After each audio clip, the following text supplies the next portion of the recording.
Just off the coast of Venice, there's an island locals refuse to talk about. Ask a fisherman to take you there, they'll say no. Tour boats won't go near it. Even the government keeps it locked down. Why? Because of Poveglia. Some call it cursed, others just call it evil. But the truth is it's both. And if you don't know why, you've probably never heard what happened there. First, it was the plague. Back in the 1700s, Venice was hit hard. Bubonic plague, smallpox, anything and everything that killed fast. So what did they do? They turned Poveglia into a quarantine island. If you had symptoms, even just a cough, you were taken there.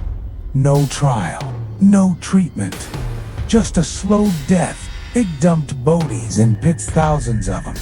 Burned them when they could, left them rotting when they couldn't. People were buried alive. Some historians believe over 160,000 people died there. The soil turned black. To this day, fishermen say human bones still wash up on shore. Then came the Asylum. In the early 1900s, Italy decided Poveglia would make a great place for a mental hospital. Isolated, quiet, surrounded by water, no way out. Patients were sent there with everything from depression to schizophrenia. But this was no place of healing. It became a prison, and worse, a playground for one man. The head doctor, no one remembers his name, was fascinated by. Back then, they weren't done with anesthesia or precision. Just ice picks, drills, screws.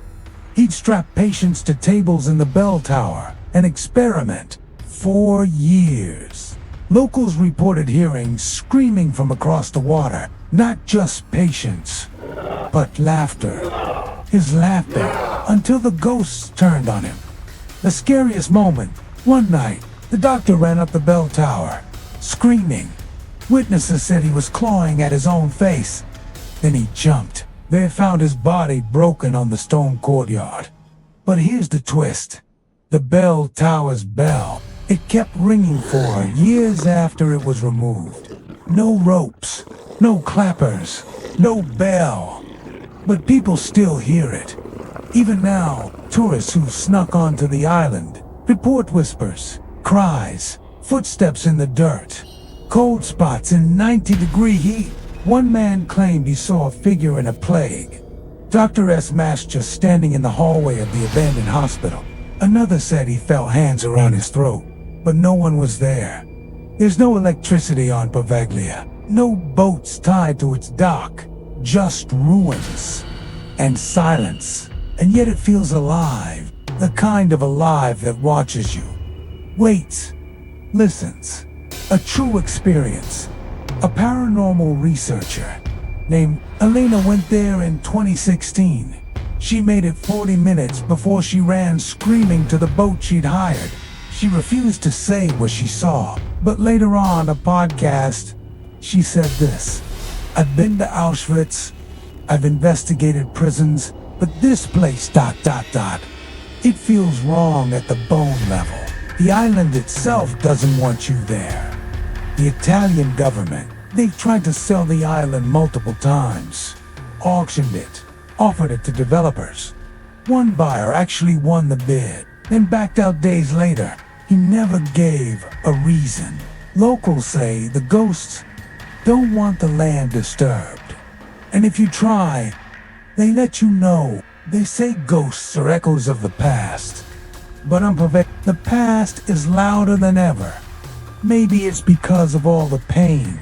Maybe it's because the spirits never got peace. Or maybe it's because the island itself isn't just haunted, it's hungry. Final thought. There are places you visit for the thrill, the story, the adrenaline. But then there are places like Poveglia where no one goes, not because of fear, but because even fear knows better. So, if you're ever in Venice and someone jokingly points toward the dark silhouette in the distance and says, "That's the haunted island," just smile and don't ask to go, because if you set foot on you might not come back alone.